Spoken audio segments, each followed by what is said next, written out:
The 1975-76 season, League Division 3, 24th, relegated. League Cup, 2nd round, FA Cup, 3rd round. Johnny Quinn prepared for his first full season in charge, at least that's what he hoped it would be, by strengthening his squad with a number of new faces. First to arrive was 22-year-old goalkeeper Terry Genoa from Bury. Genoa only had 3 league games behind him, but looked promising enough for Town to shell out £3,000 for him.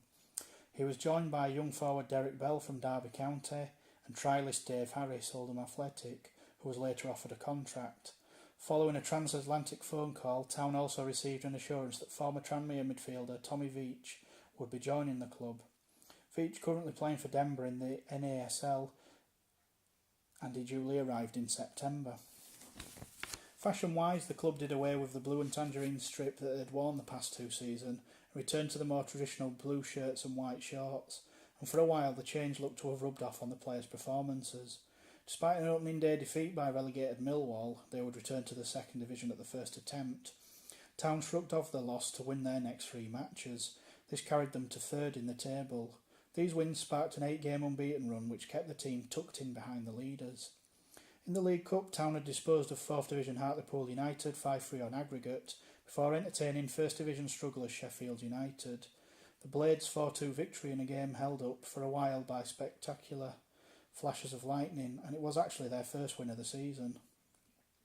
Town emerged with credit from the defeat, which was no less than what supporters expected, considering the team's positive start in the league. Sadly, the rot seemed to set in following defeat at Swindon, Town's first reverse on their travels. This was followed by a home defeat at the hands of Hereford United, and after losing 3-1 to Crystal Palace in early November, the Shaymen had slipped to 16th. The poor run was halted with a victory over Preston, but Town were hardly convincing, and grey clouds loomed over the Shay. In these circumstances, Town were glad of a good run in the FA Cup. Top non-league side Altrincham were seen off at the Shay. Town then made sure there was no repeat of the previous season's embarrassment, gaining revenge over Stafford Rangers 3-1 in their own backyard. Having reached the 3rd round for the first time since 1969, Town bowed out at Bobby Robson's 1st Division Ipswich Town, losing 3-1. But in the light of what Ipswich were to achieve over the next few years, that was no disgrace. Meanwhile, in the league, it saw no improvement. Town dropped to 18th at Christmas before a 1-0 victory at Rotherham temporarily lifted the gloom. That goal was scored by Dave Gwyfer, a significant one as it turned out, for it was his last for the club. He had already asked for a move and would eventually get one, though it would not be Johnny Quinn who finally sold him. Goalkeeper Terry Genoa, without being outstanding, had kept his place in the side, but when he pulled a hip muscle in training, this prompted a recall for Alex Smith. But with Smith in the side, Town failed to win a game, and by the time Genoa returned in February, Town were next to bottom and had a new manager. With results giving continued cause for concern, Quinn's position had come under scrutiny. On the 19th of January, he told the board that if the team did not improve in their next 3 games, he would have to buy new players. Following a home defeat by Shrewsbury, Quinn fielded 10 of that side in a reserve fixture at Doncaster, a game that was lost 2-1. Present that night was Alan Ball, and it was here that he was approached with a view to a return to the Shire as manager. Quinn was shocked to read about this in a Sunday newspaper, and the story was backed up by Halifax's Evening Courier the following day. That evening, the 2nd of February, the board sacked him. Quinn, who had no contract, felt he had been stabbed in the back, and the manner of his dismissal provoked outrage from the fans. Chairman Percy Alban defended the board's decision. We were losing spectators and the position was becoming critical. Alan Ball therefore began his 2nd stint as Halifax manager, but defeating his first game, ironically at Preston, the club for which he had left the Shay in 1970 dumped Town in the relegation zone for the first time.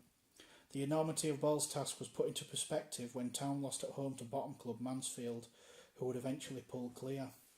After selling Gwyfer for £17,000, actually on the morning of that match, he brought in new players, possibly too many too soon.